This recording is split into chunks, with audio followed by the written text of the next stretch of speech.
Dobry den and welcome. When one person passes away, a unique world perishes. When millions are engulfed by the abyss, an entire galaxy vanishes.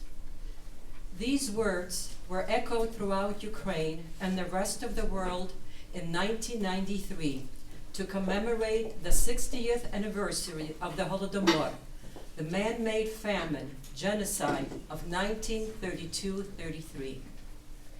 These words were inscribed on a huge memorial bell in 1993 at a Holodomor commemoration at Zajur Mount in Lubny, Ukraine, the national symbolic site for the days of mourning.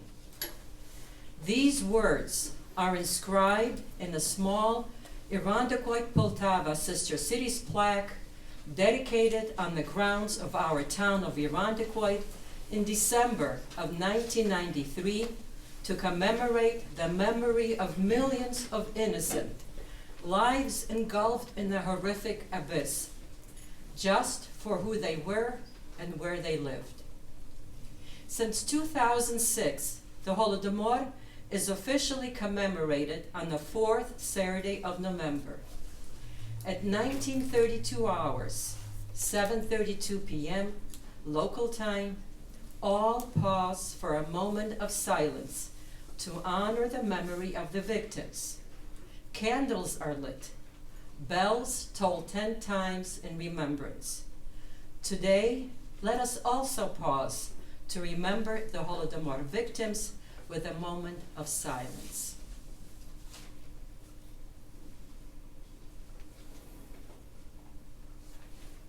Thank you. Learn, my brothers, read and think. With these words by Taras Shevchenko, I would like to introduce our distinguished presenters. Kelly Bowen, Valentina Makohon, Irena Kmitz, Kristina Hoshowski, Olena Prokopovich, and Lydia Jus. They will provide perspectives on why it is important to learn, read, and think, and never forget one of the horrific human tragedies of the 20th century, perpetrated not only against humanity, but against Ukraine and Ukrainians 86 years ago. Kelly Bowen, our keynote speaker from Florida, will give a presentation on two regimes, memoirs and paintings by a mother, Teodora Verbitskaya, and her daughter Nadia, witnesses to both the Holodomor and the Holocaust in Ukraine. After a short video on key historical factors for the Holodomor, Valentina Makohon will share how during the mid-1980s, she, together with members of a Greater Rochester Ukrainian American community, worked diligently to include the study of the Holodomor in the New York State high school curriculum. Irena Kmitz will speak about the Holodomor as part of history studies at Taras Shevchenko Saturday School of Ukrainian Studies. Dr. Kristina Hoshowski will provide insight on current studies at local high schools about the Holodomor, as one of the case studies of persecution, genocide, with a brief overview of the first Holodomor's Teachers Workshop in 1987, co-sponsored by the U of R and the West Irondequoit School District. Dr. Olena Prokopovich will present a collegiate perspective on the Holodomor by renowned author Anne Applebaum, Red Famine, Stalin's War in Ukraine, or Bloodlands, Europe Between Hitler and Stalin, by Yale historian Timothy Snyder. As we begin our program with memoirs of Holodomor and Holocaust in Ukraine and its survival, we will conclude our program with a personal recounting by Lydia Jus of her mother's memories of Holodomor survival. Today, our program would not have been possible without the support of the Ukrainian American Community Foundation at the Ukrainian Federal Credit Union, Ukrainian National Women's League of America, and the Taras Shevchenko School of Ukrainian Studies, and Ukrainian Cultural Center. Thank you, a special thank you to Kelly Bowen and Mimi Shaw for bringing to light the Two Regimes project, and to Wendy and Guy DiMatteo for graciously offering to videotape and document today's presentation to share with a greater audience in the future. Thank you all for joining, and after the program, please enjoy some refreshments and please take a look at the library exhibit about the Holodomor. Thank you so much for coming. Щиро дякую.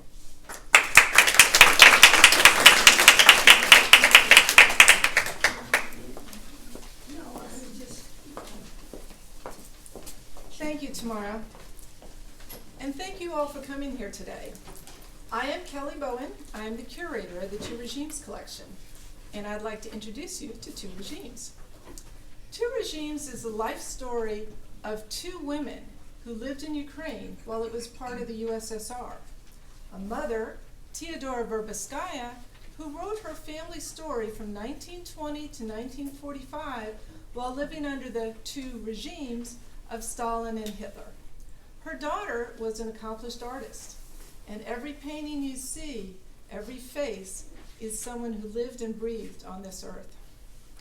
These works were actually created decades apart, but as shared memories, they create a powerful intergenerational voice. Both mother and daughter were witnesses to the Holodomor and the Holocaust in Mariupol, Ukraine. Two Regimes is a salvage collection. It was rescued just weeks before heading to a landfill. And as a salvage collection, there's a lot we don't know about it. And there's a lot we're learning from it. And there's a lot we're discovering about it every day. It's been quite an interesting journey, and it's a journey that I'm going to take you on. Let's get started.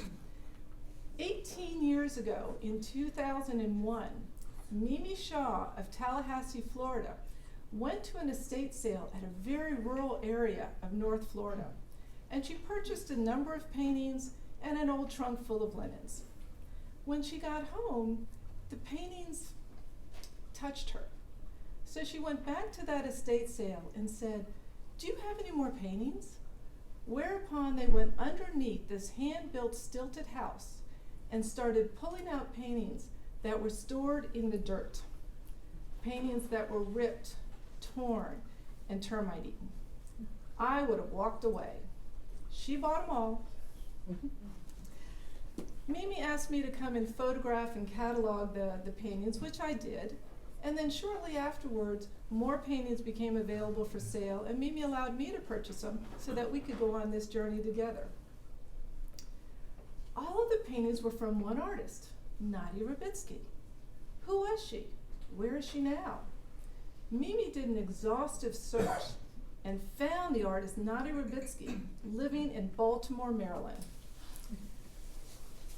Mimi invited Nadia to come to Florida, which she did. And Nadia was just thrilled to be reunited with so many of her paintings. And while she was there, Mimi asked her, "At that same estate sale that I bought many of these paintings, I bought a trunk full of linens, and inside that trunk, I found a decaying old manuscript. Do you know anything about it?" She said, "Oh, that's my mother's memoir, Teodora Verbeskaya." While Nadia was in Florida, she painted this beautiful picture of flowers. Nadia was 80 years old at the time. And Mimi invited her to come and live the rest of her life. Unfortunately, health issues didn't allow that to happen, and Nadia passed in 2005. We took that decaying old manuscript and we published it posthumously for Teodora in 2012. And we'd always planned that this book was going to be for educational purposes. So there's a glossary at the end of the book, and every glossary term in the book is in bold. Nadia had told us that her mother wrote and hid her writings in the 1920s, 30s, and 40s. Yars Balan of the Canadian Institute for Ukrainian Studies had told us if those writings had been found, they would have been destroyed, and Teodora would have been executed. This book also has many other good lessons.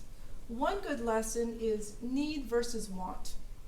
On days when Teodora might have been able to find work for a day, or maybe she was able to sell something on the black market and bring home some food. We have this paragraph, page 19 of the book. At home there was joy. Mother had come home with bread.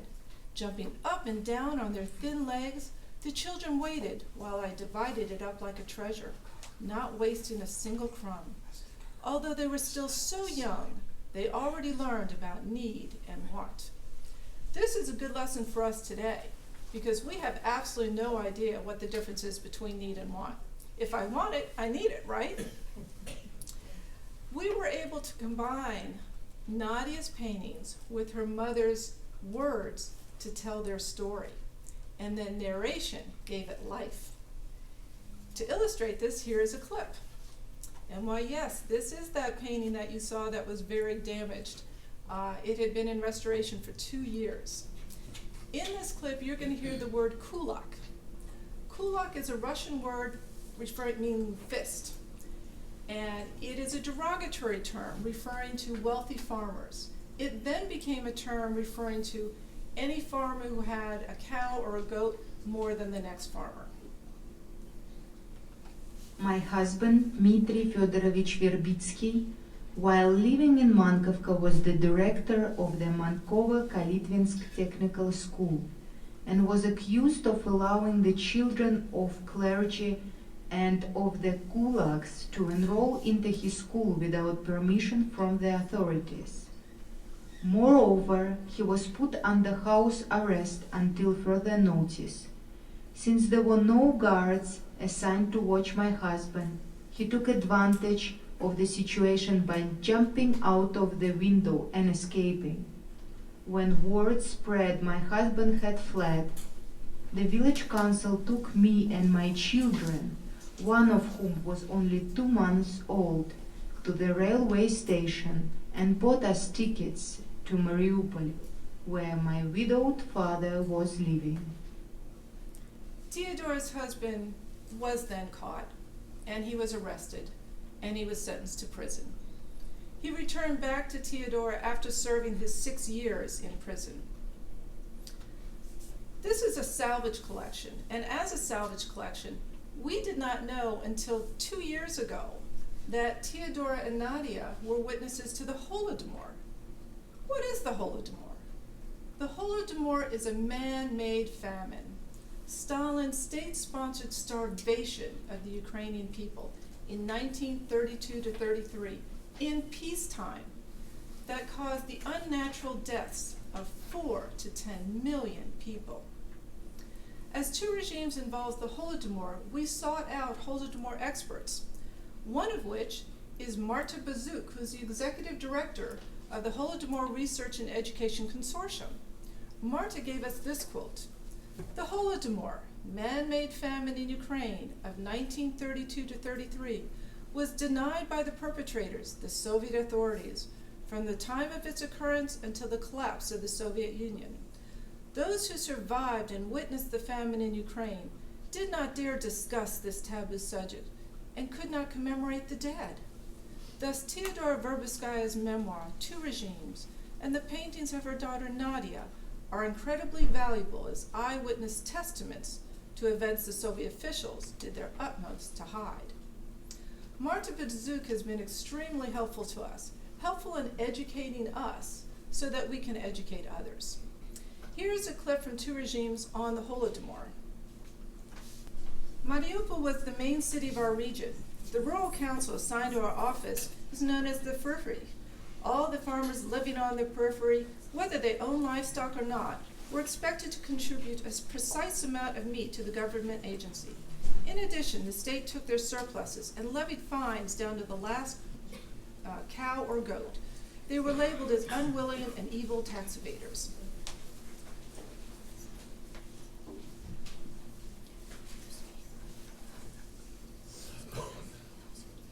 For the first time in my life, I actually saw a cow cry. An elderly couple was ordered to give up their cow to the state. "We cried the whole way," the old man said. "My wife was hugging and stroking her Mashka, and Mashka seemed to understand where she was being taken. You see, she's still crying." And sure enough, I could see tears coming from the eyes of the cow. Students really react to the clip when they can hear it. They can't imagine having to give up their pet to the state. When we realized how effective these clips were, we took a step back and we created grade level exhibitions for 4th grade, 5th grade, 6th grade, 7th grade, 8th grade, and high school. These are teacher approved and they're grade level appropriate. We were able to combine 50 of Nadia's paintings with her mother's works to tell these stories. And as such, you can build upon it year after year after year. Theodora's family made it through the Holodomor, only to be caught up in Stalin's Great Purge. One night we were woken up by a noise from outside. Listening closely, we heard a car quietly approaching our gates. My husband realized who it was and whispered to me, "The Black Raven." We continued to listen, trying to figure out where they were headed. "Prepare a coat, a hat, and some bread," my husband whispered, and quickly began to dress. We listened more intently, wondering, will they go to our yard or the neighbors'? The footsteps were approaching our yard. My husband's teeth began to chatter involuntarily, and he had to hold his chin with his hands. They went to our neighbor's apartment below us. We overheard some quiet voices, and several minutes later they began to leave.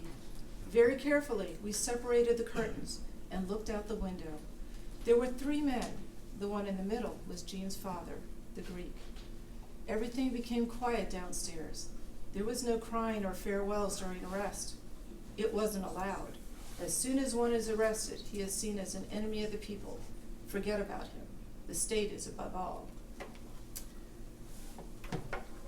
That knock then too came to Theodora's door, and her husband Dmitri was taken away and sent to the gulag, and she never saw him again. One evening, I took my place in line for meat in order to be among the first when they opened at 7 in the morning. By 9, I had to be at work. I reserved my space, making sure that all those in front and behind me knew who I was, and went home to check on my ill children. Many women at that time had 6 children needing attention. It was around 4 in the morning, and going home was chilly and frightening. I hurried along in the center of the street without looking back. Making a turn onto my street, I passed the NKVD headquarters and noticed several heavily loaded trucks headed for the train station. I moved to the sidewalk and walked alongside aside them, counting 8 trucks. By chance, I happened to look into the last truck and collapsed from shock.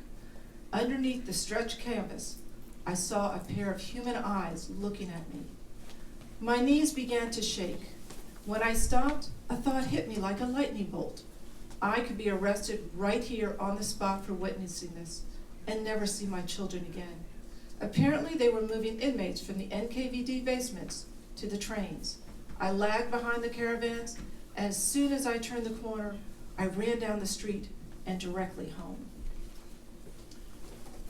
Then in June of 1941, Germany invaded the USSR.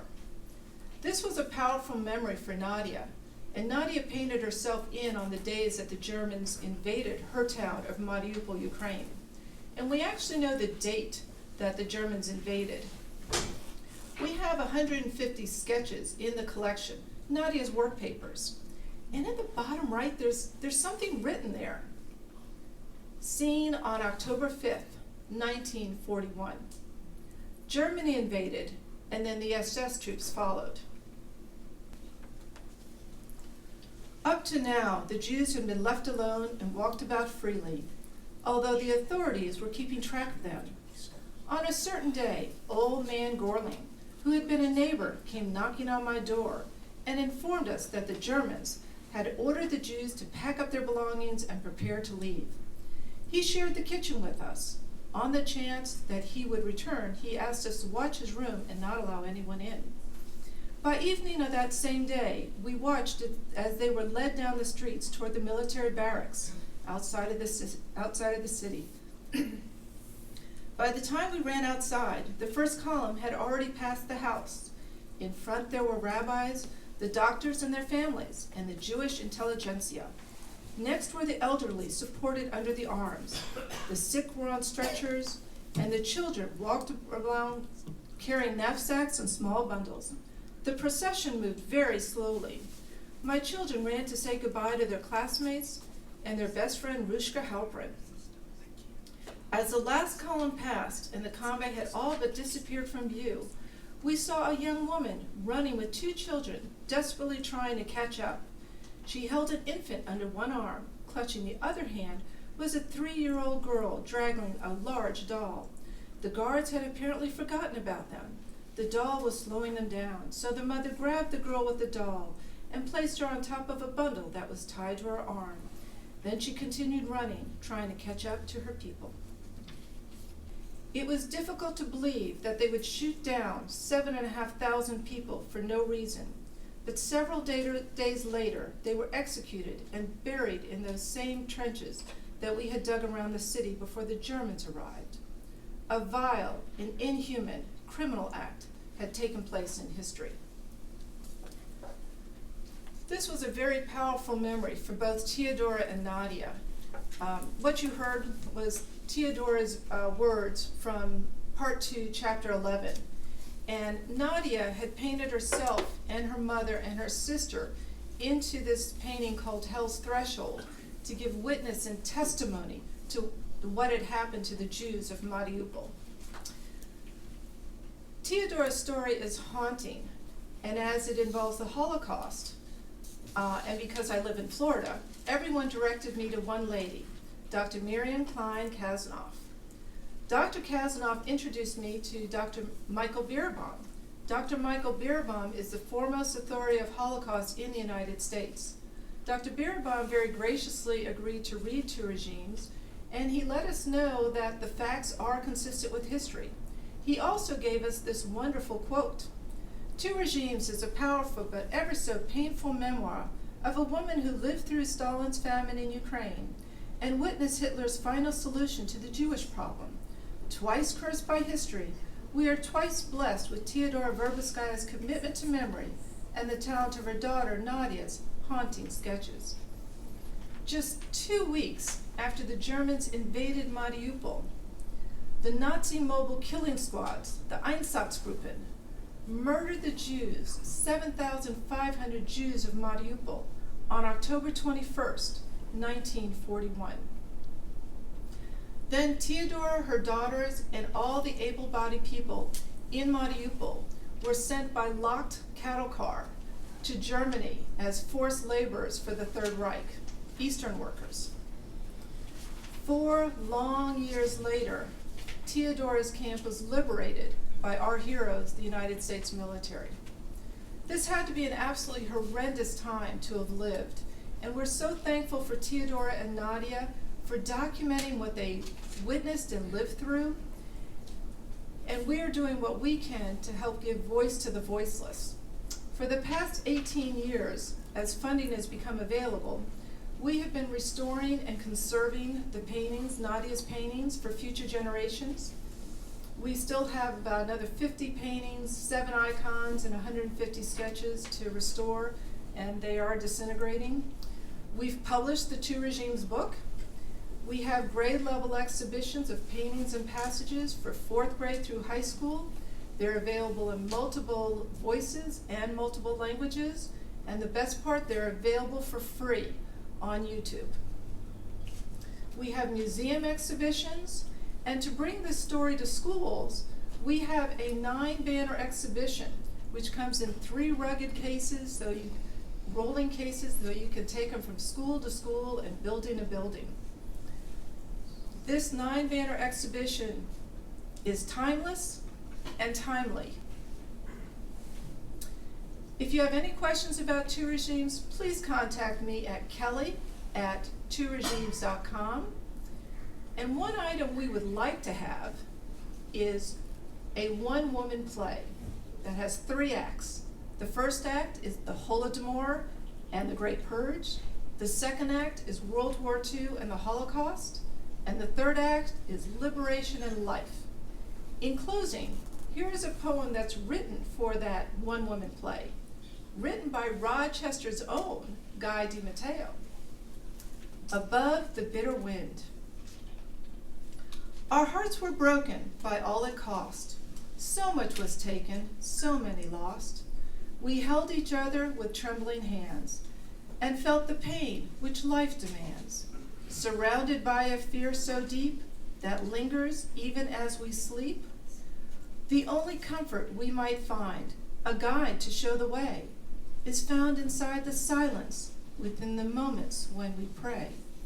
But in our hearts we kept a vow never to forget, having faith to make it through and live without regret. For even when it seems as though darkness will surely win, the light of hope will always shine above the bitter wind.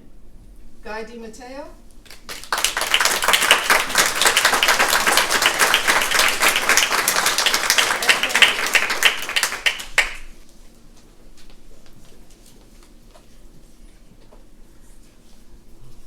I am amazed by the work of two people who did so much to restore the paintings and the memoirs of mother and daughter who lived through a very difficult period in life. There are many books these days about the famine, and a lot of discussion maintains 86 years after the event took place.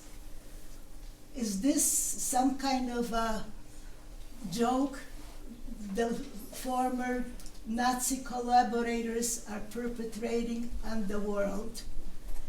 And so much pain that we hear when we read such accusations, when we know the fate of those people who perished, that there was no one to bury them, there was no one to toll bells for them, and it was a secret for many years until a group of scholars and the eyewitnesses, the remnants of the 1933 famine, when we came to United States, the people, one of the first things they did was to set up a committee to study and write their memoirs with a committee at a hearing before U.S. Commission. There was one initially that took place in 1953, and it was the book that came out of there in 2 volumes was called The Black Deeds of the Kremlin, in 2 volumes. And they still had many survivors who told the story about what happened to them. This book also had some of the memoirs that were written or related to that committee. One was from the St. Mary's Church, as far as I know, and I remember the collection of money that was taken up to publish them. But it was not done by any scholars. It was done by a group of survivors. Their English language was not the best. It was not edited the best. But those were the true stories told by the real survivors of the famine in Ukraine. And the worst part is that there is still a debate going on whether it was really just a famine because of poor harvest, or was this something more devious and evil, like a genocide against the Ukrainian farmers who were very self-sufficient, very individualistic and freedom-loving throughout their history. And their worst crime was that they lived on the soil, the best black soil in the world, and that they had the most greedy neighbors. And the wars that kept on going were over this territory of fertile black land. And unfortunately, throughout Ukrainian history, the story was not told by the Ukrainian people. it was told by different regimes. And that's why, till now, Ukrainians are still an unknown entity. And these hard-working people were individualistic, very freedom-loving people, something they can be compared to the cowboys in Texas or other Wild West in the United States. So this was such a tragedy, and that to this day, we did not have, Ukrainian people did not have the allies that they could depend on them against the greedy neighbors who always fought about their land. And thus, in today's time, when I listen to the news, especially now in the United States, it pains me that these honest, hardworking people are now presented across the globe as very corrupt and nasty and undependable. This is something that 85 years or 86 years after the famine, I did not expect to hear. So now I will present to you also a film that is done for high school, and it comes in different time length. It's called Genocide Revealed, because till now it has not been even acknowledged as a genocide.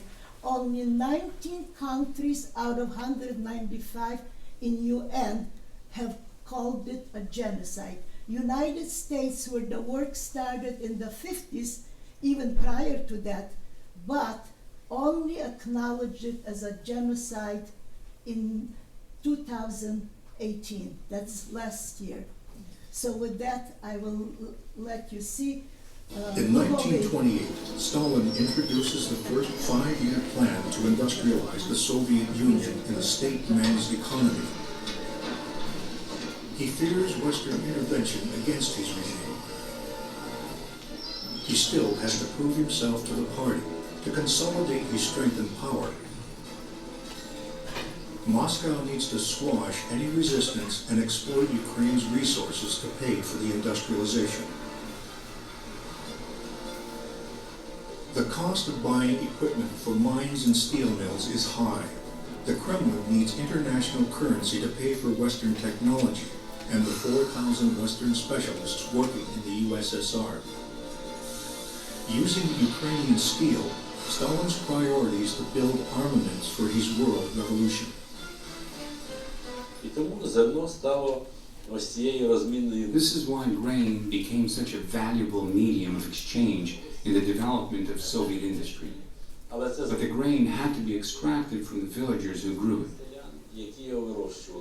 And I stress, these farmers were mainly of Ukrainian origin. Let us assume that circumstances forced the Bolsheviks to confiscate grain and export it to the West. But why confiscate the last cob of corn, the last potato? This smacks of something else. This was so everyone would die. Mostly children and old people died. But no one cried. They lay swollen. Lord, give us at least a crumb of bread from heaven. It was so sad to look at people crawling, unable to walk. They would fall and not get up again. That was it. Legs swollen, hands swollen. How could they get up? We searched in basements, in barns, in lofts, and found corpses there. We placed 3, 4 in a ladder and put them in the ox cart. So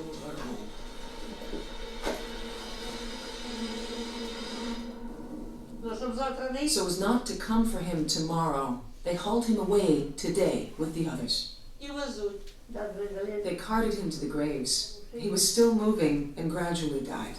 He had to, because there was no water, no bread, nothing.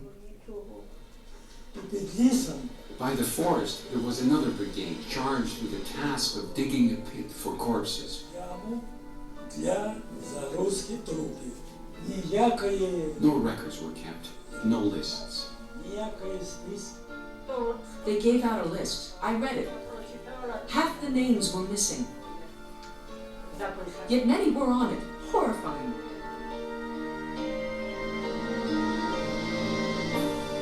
За 6 місяців In 6 months in 1933, from January to June, 6 of our family starved to death. загинули від голоду 6, залишилось 5 remained, I among them. Then the wolves came in great numbers and dragged the corpses around.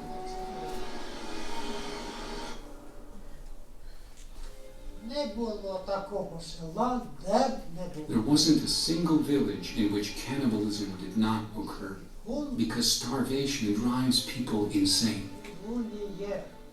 The 1948 UN Convention on Genocide also states in Article 2B that genocide involves deliberately causing serious bodily or mental harm to members of the group. Взагалі українське суспільство, Ukrainian society suffered such stress from the Holodomor. що The very bearers of the Ukrainian ethnos were destroyed. українського етносу. Цей страх був This fear existed during the whole Soviet epoch. радянського. God forbid the wrong thing was said. Геноцид проти української нації, хоча він не The genocide against the Ukrainian nation, although it did not kill the entire nation, it broke its backbone. It needed to be repaired. And I think to this day the Ukrainian nation has not regained its backbone.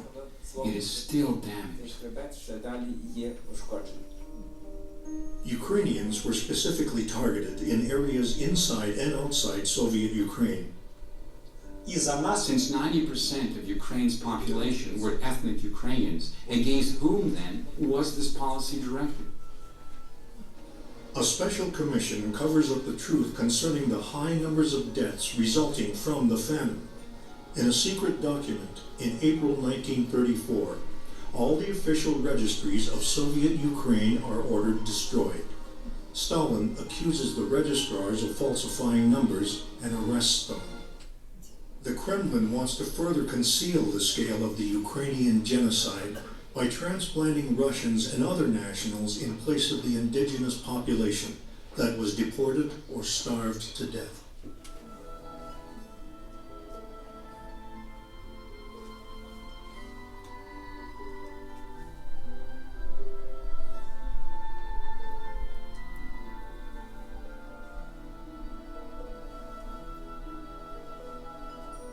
Following the famine of 1932-1933, the genocidal process persists.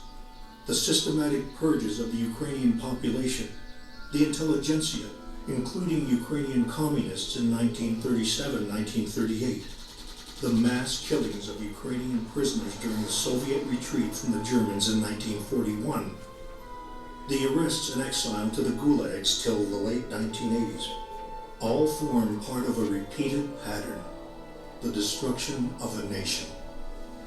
On November 28, 2006, the Parliament of Ukraine recognizes the famine of 1932-1933 as genocide. However, even with the genocide revealed, the physical and political map of Ukraine has changed. It will take years to erase the effects of Soviet presence in Ukraine and to heal the wounds of genocide.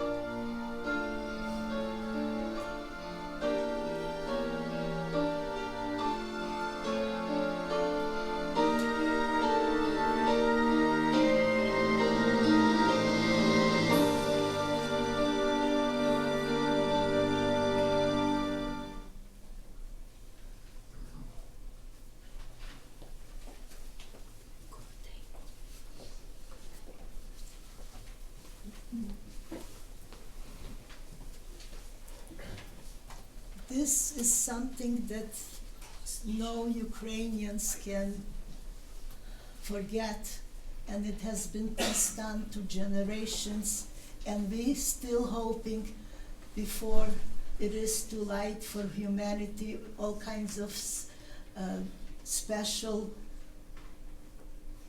events such these are needed, because the American public to this day, as our age is becoming more technical and there is many such distractions, people do not even know about this event, and that is something that we must prevent from happening.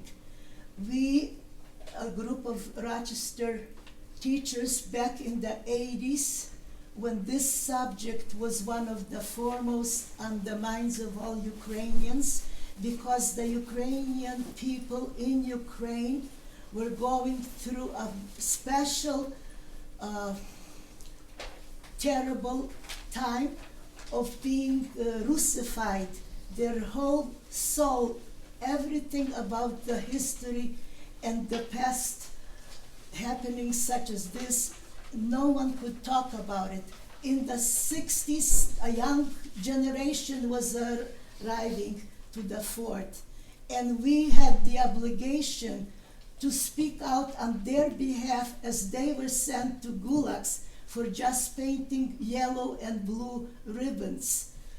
So all the leading artists, they came from the villages. That was the backbone of the Ukrainian nation. It was being destroyed by a genocidal process of Russification. We hear many young people at that time, and now we are gray-haired already, we decided to become advocates. We had a dual job. We had to speak out on behalf of Ukrainians who are undergoing the process of Russification and torture in the Ukraine, and also we had to speak and tell the educational system what had occurred. And that's why we worked in a committee. This was in the 80s, and we came out with a 3-volume process for educating the young students of high school. This is Case Study, Persecution and Genocide.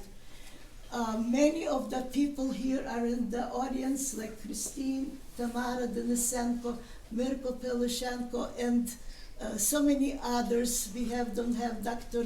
Roman Trach, who's now elderly, but we all worked, and we were the advocates for the program.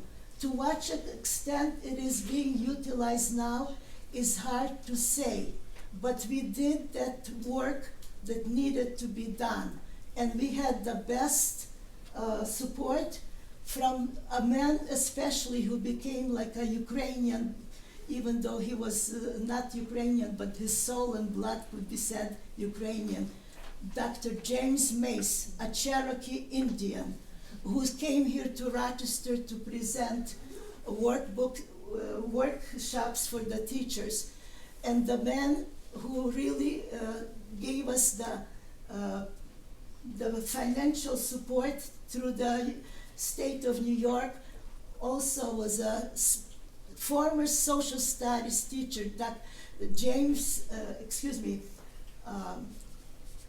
Jack Perry, and we gave him an honorary Ukrainian acknowledgement for that work. And we had bipartisan support at that time. We had somebody like our past Congresswoman Louise Slaughter and Penny Cook from different parties, but they all were very helpful. And at that time, we did not have all the advantages of technologies. We had to either write or communicate in person, visiting their offices. We visited all of our representatives from this county. We spoke at the Monroe County Legislature building on a night when everybody was already probably tired, and we arrived there and we spoke. We went to Albany. We did all the work, and we did not have any earlier experiences of being advocates, or as they call them these days, lobbyists. There was no money spent. We just came, we knocked on the doors, we spoke to the people, and they responded. And that was something that no one could imagine that we did accomplish that particular job for the future, so that people would learn what is socialism in one country meant to the Ukrainian people.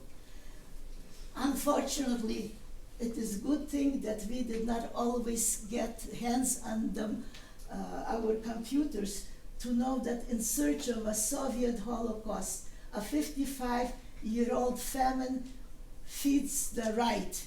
That means that this was also considered our work, as we are doing something for the right, and we thought that we're doing what was right. But they said that we were transporting throughout the United States propaganda as to how the over 7 million Ukrainians died. And to this day, we still have not accomplished what we set forth. And I am concerned that maybe, even though there are many books, but there are so many voices to confuse and to hide the truth, even in this modern day. Thank you for your attention. So, honestly, our generation is very lucky, because we do not have to work on collecting those stories, collecting those artifacts, because the previous generation have done so much to create the educational resources for us to teach children at the schools about Holodomor. But what are some challenges of teaching current students about Holodomor? I want to talk briefly about those. First of all, we do not want to over-traumatize children, especially if we're presenting this information to the very young children and they see the photos like this, which are indeed true. However, we need to be very careful with how we present it. At the same time, we would like to raise awareness among children, for them to be grateful for everything they have now, food, resources, and everything that their peers at that time didn't have. When I was studying at my international school in Germany, those were some of the most frequent questions that I got from my high school peers, and those that I feel like are very common questions that children are curious about. So some of them is famine genocide? What are some facts you can present to me to convince me? Why do so many countries, as it was mentioned, do not acknowledge Ukrainian artificial famine to be genocide? As well as, why should we care about something that happened in the past? And our mission in Ukrainian school here in the United States and also back in Ukraine is to convince children why they should care about Holodomor and to bring this memory through generations. So I think that a good model to teach children about Holodomor is this three-step model presented on the slide.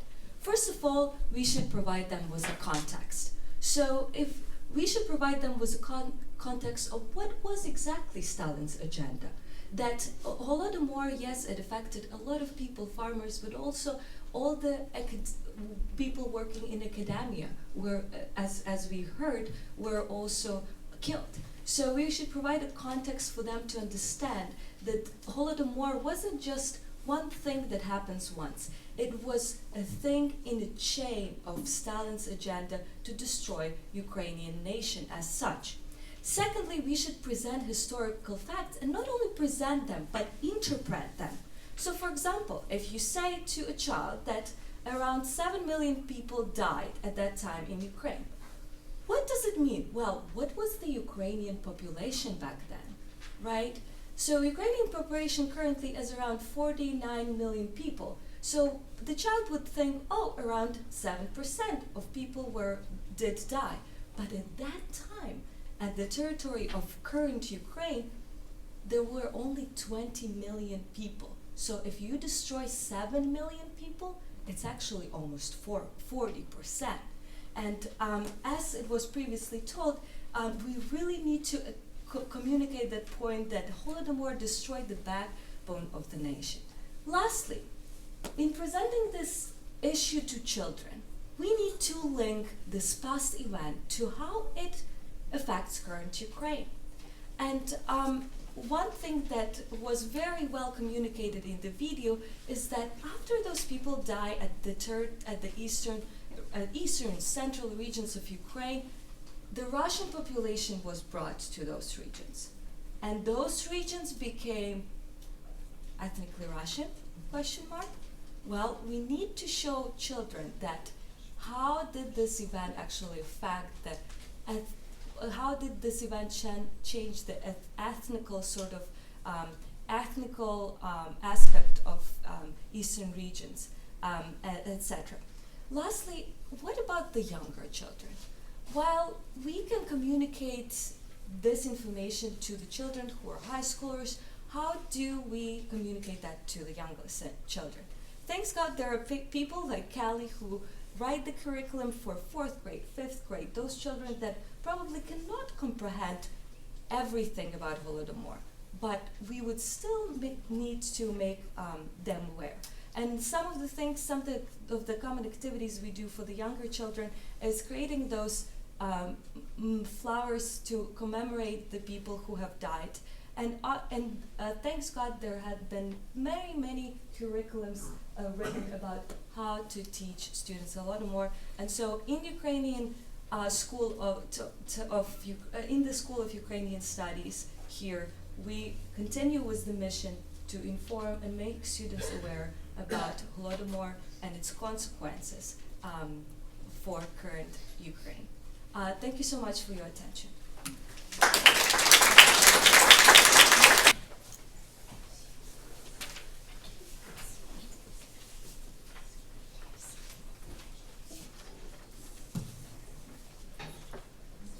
It was an exciting time. I recall Zbigniew Brzezinski speaking at a Model United Nations conference in Washington, D.C. in 1982. He was saying that the West had prevailed over the USSR on all fronts: economic, political, industrial, international. The one remaining rivalry was in nuclear armaments. And even here, well, not long after Brzezinski's observation at the student conference, and unrelated to it, news of the Holodomor surfaced. This time, the West took notice. Congress appointed Dr. James Mace, a Harvard University scholar, as the director of the Congressional Commission on the Ukrainian famine.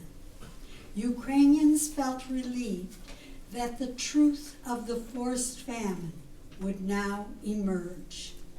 Unfortunately, this euphoria was short-lived as the Chernobyl nuclear accident, April 1986, cast Ukraine into a pall of darkness once again. But Dr. Brzezinski was right. In the face of continued attrition, there was little to sustain the USSR. In August 1991, Ukraine declared her independence. Now, a full accounting of the Holodomor could commence in earnest. Hello, my name is Christine Hoshowski. I have been an educator for over 40 years. I am now retired. In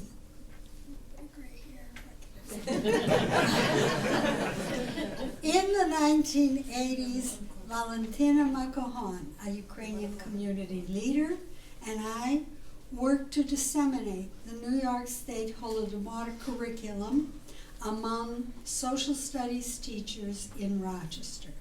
We coordinated several teachers' workshops and invited outstanding experts on the Holodomor as guest lecturers, keynote speakers, Among them were individuals such as Dr. James Mace, the director of the Congressional Commission on the Ukrainian Famine, Dr. Taras Hunchak,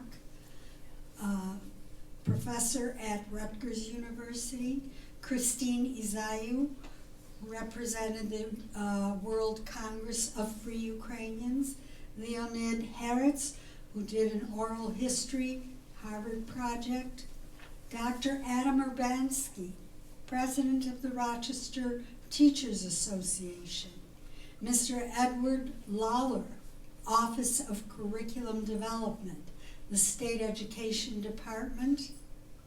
I lost my place. And Dr. George Gregory, also of the State Education Department, Dr. Wayne Mahood, who is who was the chair of the Education Department, the State College at Geneseo. We also showed a documentary, Harvest of Despair, which is a film put out by the Canadian Institute of Research. All of these people were presenters at our first workshop held at the University of Rochester, March 1987. Subsequently, we had workshops at RIT, Nazareth, at Brockport, and later on, not as part of this string of workshops, but Olena Gilai, professor of mathematics, ran a workshop at Monroe Community College, also on the Holodomor. The funding for these workshops was provided by the New York State Legislature, legislative grants that we received through the efforts of New York State Senator John Perry. The New York State Education Department produced a 3-volume work entitled Case Studies. Valentina pointed that out. Case Studies, Persecution, Genocide, the Human Rights Series, Volume 1 through 3. Volume 3 is about the Holodomor and also includes data on the killings in Cambodia. The principal author of the Forced Famine section was Walter Litinsky, a social studies educator at Troy High School in New York State.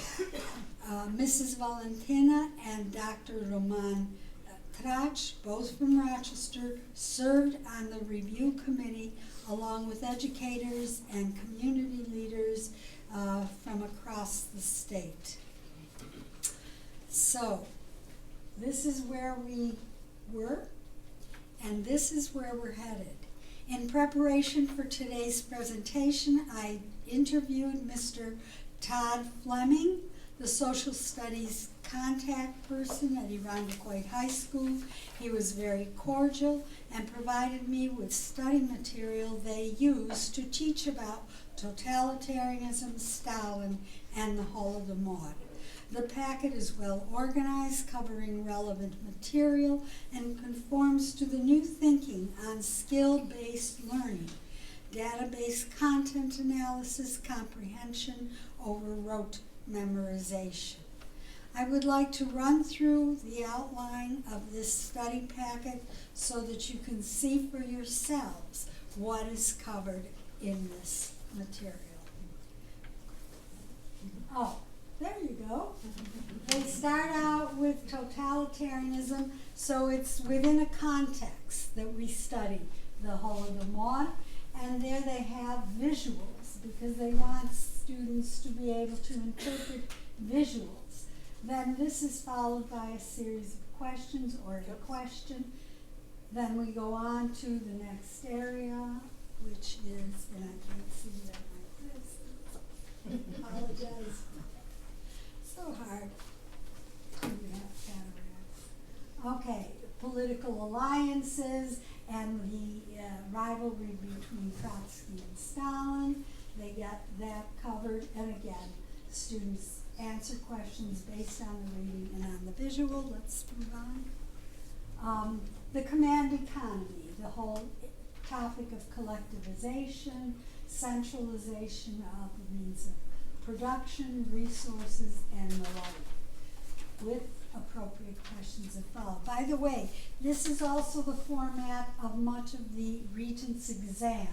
So what they do is they prepare the youngster throughout the year to be able to handle database type questions. Then they go into the Holodomor, the forced famine. They have some short visuals. I think that this, of course, from our point of view, could be expanded. But I would like to point out also that in their curriculum, in the 10th grade social studies course, they spend time on the interwar years, World War II, between November and December. And what Mr. Fleming told me is that he said, we just finished covering the material on the Holodomor when I came to, interview him last week.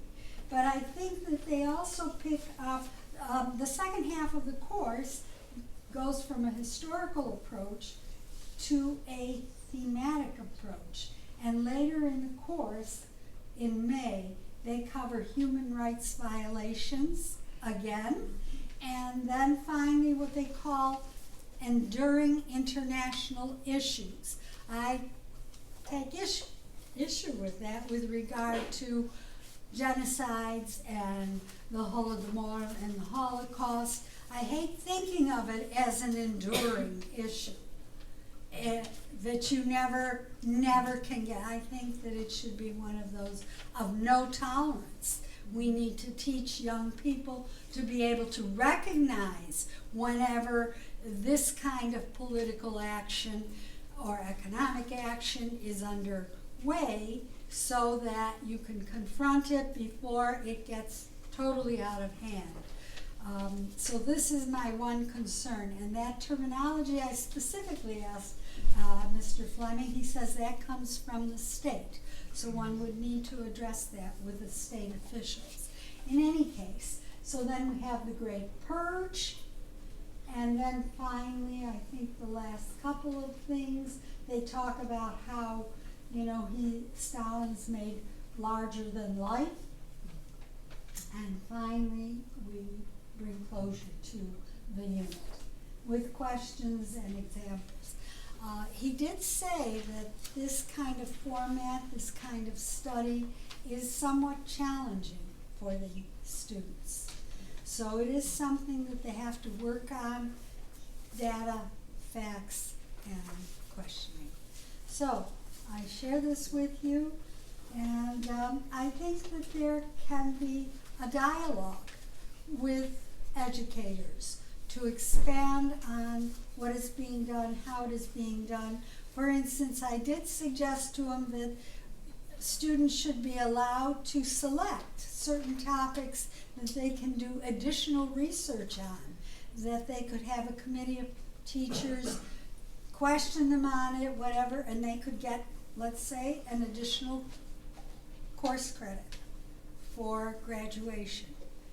And, I said you can expand on it, you can grow it. So, in any case, that is my contribution.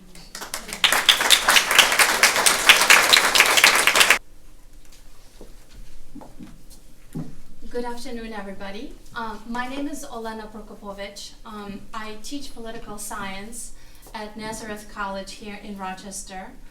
A few years ago, I have developed and have been offering a course titled Ukraine, Russia, and the West, Historical Roots of the Current Crisis.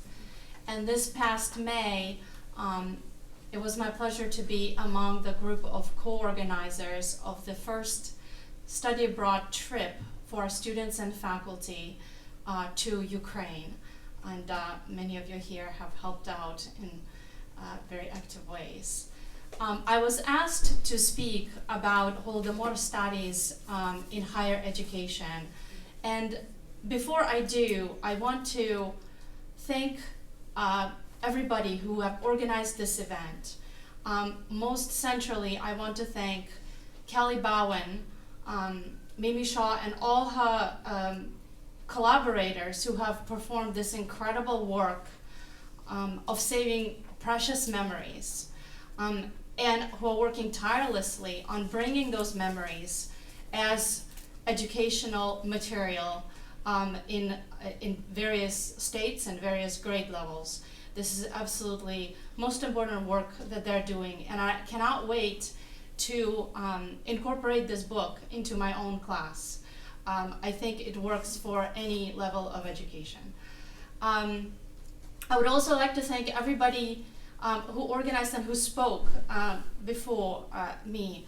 It is very obvious that this is the work of many decades and of thousands, if not millions, of people who are contributing to the important task of remembering and teaching every generation. I share Pani Hashrovska's sentiment that we would all wish that we would accomplish our goal once and for all, but I'm afraid history does not work that way, and every succeeding generation will have to undertake and lift the task of continuing the memory, continuing the acknowledgement, continuing the political, social, and cultural work that you all have been doing about this issue. So,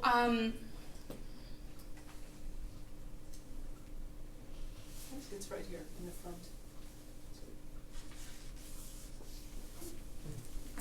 Oh, there we go. So, higher education is an enormous enterprise here in the United States, in Canada, really in every country. And before I get into some examples, I want to just say a few introductory remarks about the scope of the subject here. While secondary education is a universal phenomenon, which is why it is so important, which is why we're so happy to have heard about this newest work being done and all the previous work. That is something that touches the life of every child. Higher education has its own specific importance. This is a very important formative experience for the more educated part of our societies. Higher education is a very important time in the life of future leaders in all professionals' areas of life. And of course, it is also a sphere in which the most advanced and authoritative knowledge in a variety of disciplines is being made, produced, written, discussed, critiqued, shared, and ultimately popularized as what we consider historical and political knowledge. And so I think we all should care very much that higher education, as well as secondary education, be those places where genocides, more generally, and Holodomor in particular, are known, talked about, and properly remembered and properly understood. Higher education, however, is a somewhat different sphere in which regulation, particularly in the United States and Canada, is far lighter, where there are fewer guidelines that are coming from authoritative organizations, and particularly state organizations, and where professors, academics are left a wide sort of latitude within the principle of freedom of science to put together their own curricula. Higher education is also an enormous enterprise. It comprises everything from introductory history courses for first-year students, all the way to the formation of, as I said, the most authoritative books and monographs that then shape the entire fields of inquiry, such as history or political science. So here in the brief presentation, certainly I cannot touch on anything but a small sample of what is going on. But as I was preparing, I wanted to collect some examples of the work that is being done that might tell us about the tenor, the trends, the possibilities that are taking place in higher education in the United States and Canada.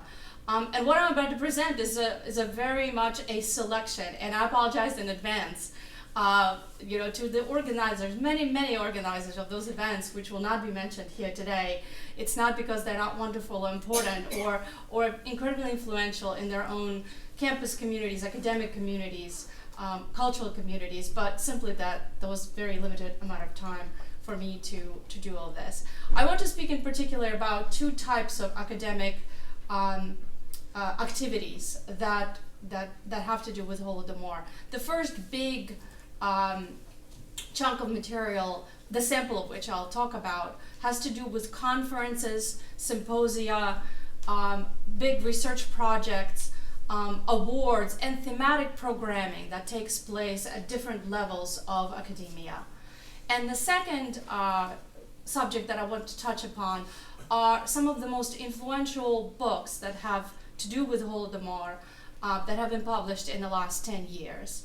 And I think together the sample of conferences and other academic activities and the newest scholarly resources will help us understand a little bit better the new directions, the opportunities, but also some of the remaining challenges in higher education when it comes to studying Holodomor. So first, conferences, projects, and prizes. And let's start on the other coast of the United States. So in October of 2018, a very large group, the listing of which we will see, came together to organize a series of events, really, at the center of which was the conference that was entitled Women and the Holodomor Genocide, Victims, Survivors, and Perpetrators. This part of it was an international conference. Speakers came from Canada, Italy, UK, and Ukraine. There was also exhibition of posters. There was a play performed at the same time. There was a documentary film screening on Rhea Clyburn's story, a very important story. There was also a musical performance. I was very glad to be able to see it online. Kyrillos Tsenko's Panachida, which is a requiem in memory of the Holodomor victims, was performed. Now, you would imagine that an event of this size is not made by a small group. And you're absolutely right. It was a multilateral partnership. Look at some of the names here. I hope everybody can see. So first of all, it was hosted by the Department of History and the College of Social Sciences at California State University in Fresno. It was sponsored by the student organization. It was under the auspices of the Holodomor Committee of California. And then there's a whole list that reminds us of our own list of sponsors of events like this. But here it is happening on the other coast of this good country. Ukrainian National Women's League, Ukrainian Heritage Club of Northern California, Cultural Center, Art Center, Consulate General of Ukraine in San Francisco, of course. And that just tells us something important about how the work is being done. That's why I wanted to acknowledge who did it. What was interesting about this is that this conference and the series of events also eventuated in a publication. And the publication is a book of articles edited by Victoria Malko by the same name as the conference, Women and the Holodomor Genocide. An important argument made by the authors in this collection was that 2/3 of the account of the Holodomor came from women, and their voices must be particularly acknowledged as a source material. So this was one of the primary goals of that collection. Let's swing to the other coast to look at another event. In North Carolina, same fall, 2018, this was 85th anniversary of Holodomor, and many, many, many places, from communities to the universities, were doing commemorative events. There was a conference under the title New Interdisciplinary Perspectives on the Holodomor. It was, again, international conference, scholars from US, Canada, and Ukraine. It was hosted by UNC's Center for Slavic, Eurasian, and East European Studies. And it addressed different aspects of the Holodomor from a very broad list of perspectives. There were experts on history, demography, economics, journalism, epidemiology, ethnography. Again, community and other sponsors were active parts of this event. Harvard Ukrainian Research Institute was collaborating, Ukrainian Association of North Carolina, Holodomor Research and Education Consortium, of which we will speak again and which Kelly already mentioned, Ukrainian Studies Fund. The goals of the conference were to provide experts with the ability to share interdisciplinary perspectives and to talk about the future of specifically interdisciplinary research into the Holodomor. We see some of the papers that were presented. They covered topics from from the very difficult task of ascertaining the number of casualties, and that work is still ongoing, all the way to epidemiologic effects of Holodomor on future generations, including diabetes. So you can see the breadth of the research that is being done. Another goal was to situate in a small way Holodomor in the context of other man-made famines. And here they have invited an expert on Kazakh famine of the same time period, 1930, 1933. And Sarah Cameron from University of Maryland in College Park presented on the effects of famine in Kazakhstan, which wiped out, by different estimates, 1.5 million Kazakhs, making them a minority in their own Soviet republic at the time. So let's now go to Canada for a little bit, and we all know how strong the community in Canada is, how many academics work there, and so we would expect lots and lots of events. I cannot possibly do justice to what's going on there. In October of 2016, the Holodomor Research and Education Consortium, which is a wonderful umbrella organization for lots and lots of these efforts, which is based at the Canadian Institute of Ukrainian Studies at the University of Alberta, presented a conference, and they do this every year, so this is one of absolutely series of annual events, that was entitled Empire, Colonialism, and Famine in Comparative Historical Perspective. Within this conferences, they examined three tragedies: the Irish famine, the Holodomor, and the Bengal famine of 1943.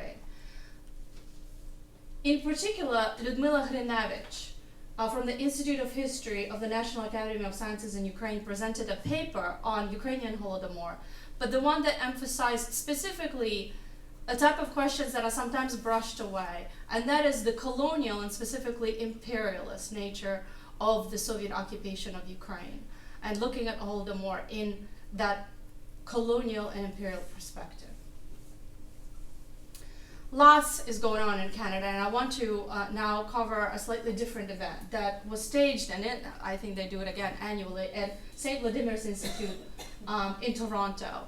It's a civic organization, a wonderful space where lots of academic and community activities take place. Just this year, in April of 2019, they ran a conference on the importance of genocide education and recognition of the Genocide Awareness, Condemnation, and Prevention Month in Canada. And this event was organized by the forces of many organizations. Here's a list in front of you. So the one we already mentioned, of course, Holodomor Research and Education Committee, Ukrainian Canadian Congress, Center for Israel and Jewish Affairs, Armenian National Committee of Canada, and Humor Association. I just provide an explanation there because it's perhaps lesser known. It was established by the survivors of 1994 genocide in Rwanda against the Tutsi people. This conference was more similar to our type of conference. It was community and as well as witness conference, and descendants of survivors, including Olesa Statyuk from the Memorial National Museum in Kiev, dedicated to the memory of Holodomor, spoke at that conference. So Holodomor Research and Education Consortium established a very important prize recently, and that's another aspect of higher education work regarding Holodomor. In 2018, they inaugurated a prize that's called the Conquest Prize, of course, honoring Robert Conquest, one of the foremost scholars of Holodomor of the late 20th century. And the prize is made to recognize the author of an outstanding article published in English that contributes to fuller understanding of the famine in Ukraine of 1932-1933. It was juried by 3 academics, among them Ola Andrievsky, Andrea Graziosi, and Norman Neimark.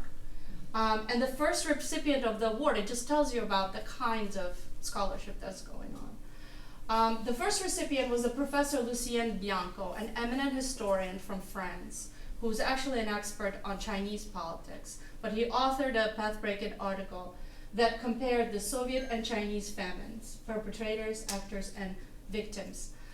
The award was made on November 25th, 2018, just November, obviously timed to the month when we remember Holodomor, at the Cathedral of St. Volodymyr the Great in Paris, and it was part of Holodomor commemorations and concluded with the liturgy of at the Notre Dame Cathedral in France. Just tells you how global this work is. So we're just beginning to look at this.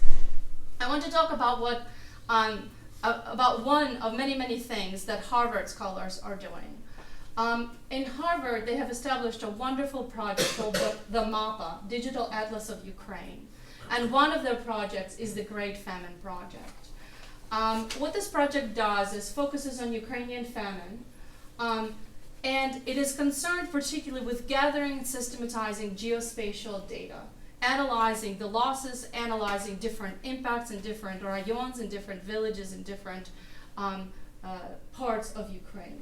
It uses data provided by international, a very strong team of scholars. They include demographers such as Oleg Volovina, who works here for the Shevchenko Scientific Society and cooperates with University of North Carolina. By the way, he was the primary organizer of the North Carolina conference there.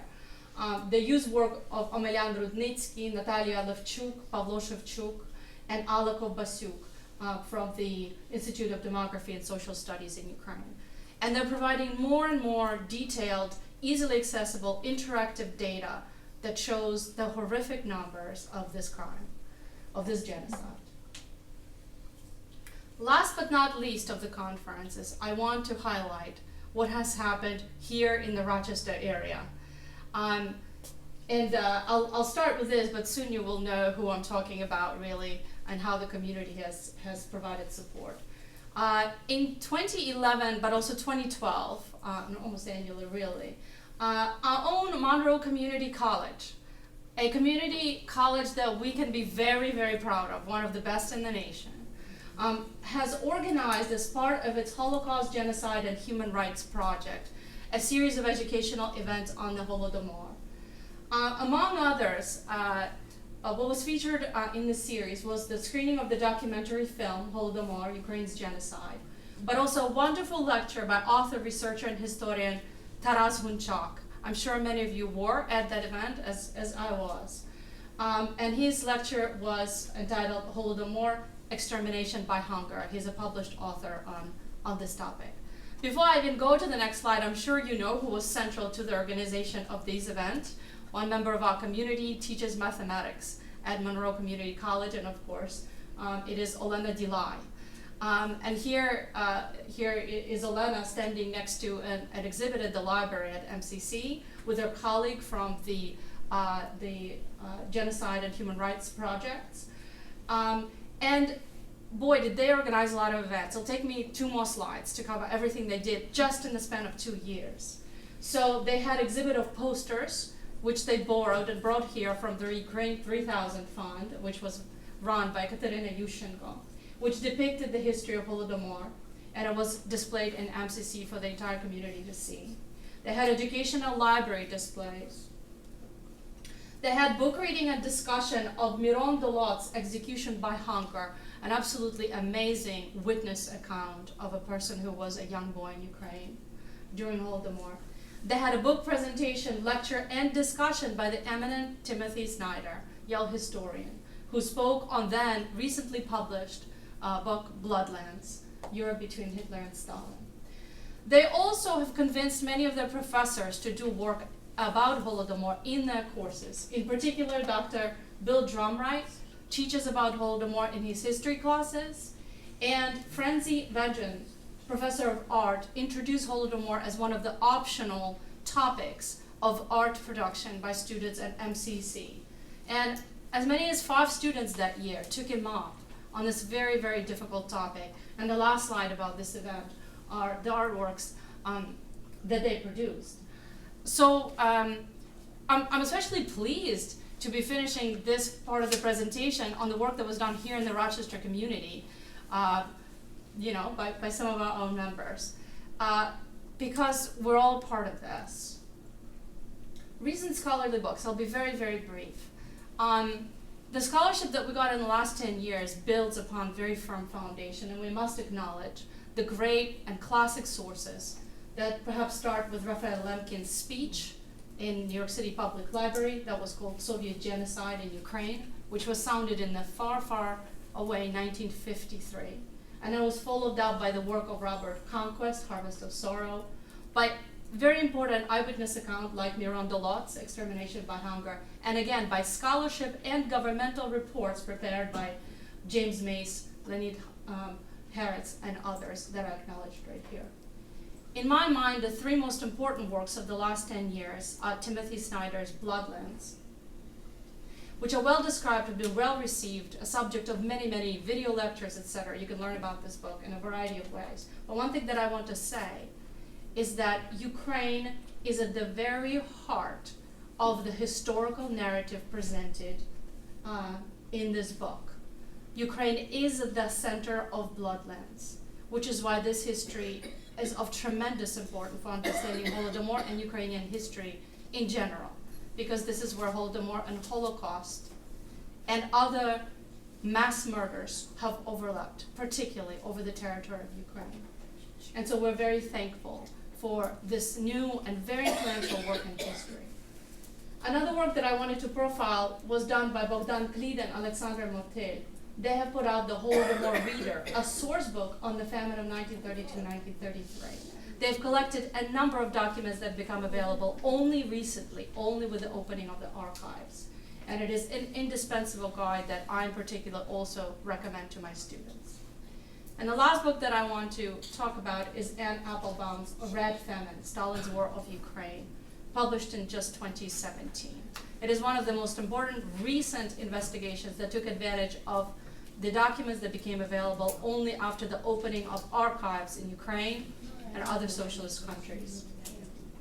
It won a number of awards, just like Timothy Snyder's Bloodlands book did. It has been profiled in a variety of areas, and it is an invaluable resource, especially for non-Ukrainian American scholars who now can use it in their courses. I mostly try to talk about positive events, and lots of wonderful work is going on. But I want to, at the end, just to touch upon trends and continuing challenges. What are the trends? First of all, more and more, Holodomor is studied in a comparative and cooperative way, alongside other famines, other genocides, and this is a very positive development. We must build bridges. More and more, it is an interdisciplinary research that makes groundbreaking contributions to understanding of Holodomor. What continues, and what is a wonderful thing, is the cooperation between the academy, universities and colleges, and the community. And it's very clear from what I've profiled that without the support of communities, particularly Ukrainian communities, but really communities of a number of people of goodwill, really, I'm just gonna say it broadly, this work would not be possible. Funding and support are necessary. There's more and more cooperation between diaspora and Ukraine, and that is absolutely wonderful and key to understanding. There is, I think, greater scholarly attention, but at the same time, I would agree with our speakers, we live in the age of distraction and misinformation. And the work ahead is not easy. One of the indications of the challenges ahead are some of the reactions that were sounded to the books by Anne Applebaum, for example, the Timothy Snyder. And some of them are really concerning. It's one thing when scholars simply, sort of engage in natural give and take and natural critique of their scholarly work as scholarship. But it's another thing altogether when behind some criticism you feel continued attempts to whitewash history, to excuse crimes against humanity and genocides as something that was necessitated by some political goals. And those themes, unfortunately, have resurfaced in some really concerning criticisms of Snyder's and Applebaum's work, and that should really give us a pause. So I think we are in a very good place to continue to broaden the work of bringing the knowledge of Holodomor, Holocaust, genocides in general, of warning people about the political conditions that gives rise to the possibility of horrific crimes. But I think we must remain vigilant and must support as much as possible people who do this wonderful work. And on that, I'm going to thank again everybody who contributed, everybody who's here, and everybody who's doing this work all over the United States, Canada, and everywhere in the world. And thank you.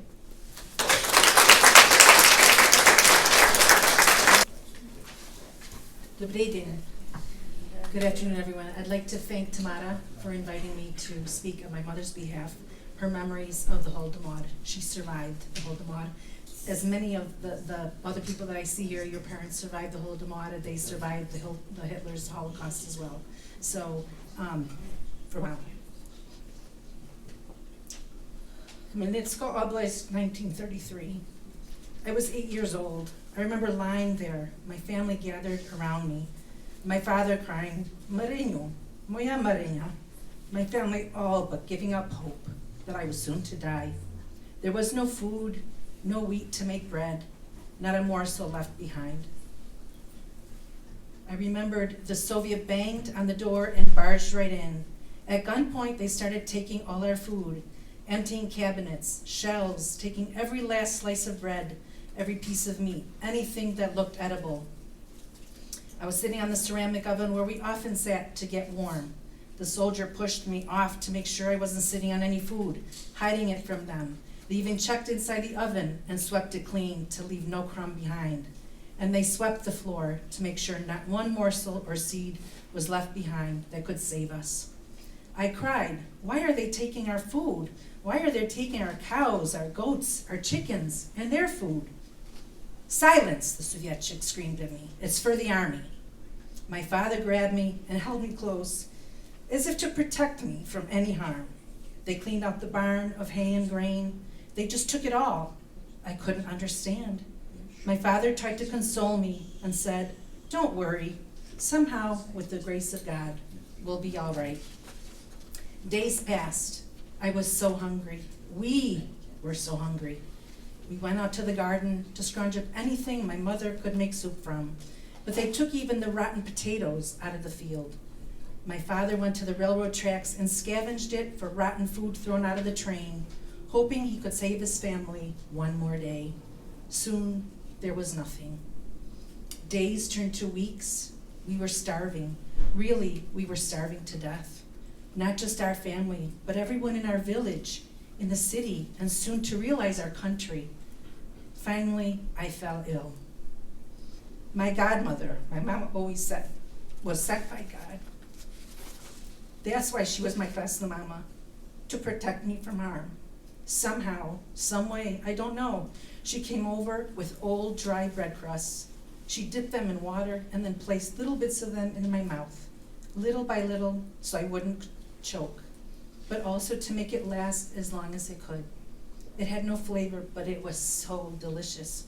When you've had nothing to eat for weeks, when your belly's swollen from famine, I suppose anything would be delicious. Hresna slowly fed me the drenched old bread crust that now seemed a delicacy. I started feeling a little stronger every day. My godmother saved me, and I will never forget. And Mary Juice never did, and she made sure her children would never forget. Mary Juice died in her 74th year of life from stomach cancer. The doctor said it could have stemmed from bacteria that lie dormant in her system for many years, even from childhood. No wonder. So, Vichnaya Pamyat to all the Marie, the Vasily, the Nadi, all the people that died from this terrible tragedy. Yeah.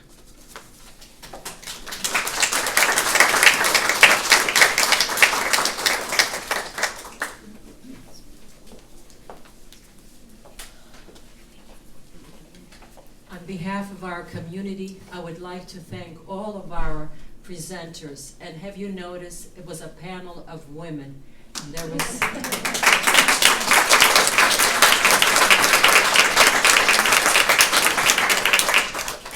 this year was a little different remembrance and commemoration of the Holodomor. It's a tragedy of the Ukrainian community that has survived and remembered from 1986. And personally, I will also say that my husband's family survived. So it has become and is part of our cultural heritage to remember. Maybe it has also affected the way we look at the world and appreciate what we have here in the United States. Because only in America can you be anything and anybody that you want to be, hopefully for many, many more years and generations to come. And we will be able to remember all the tragedies that have occurred around the world.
Ісус.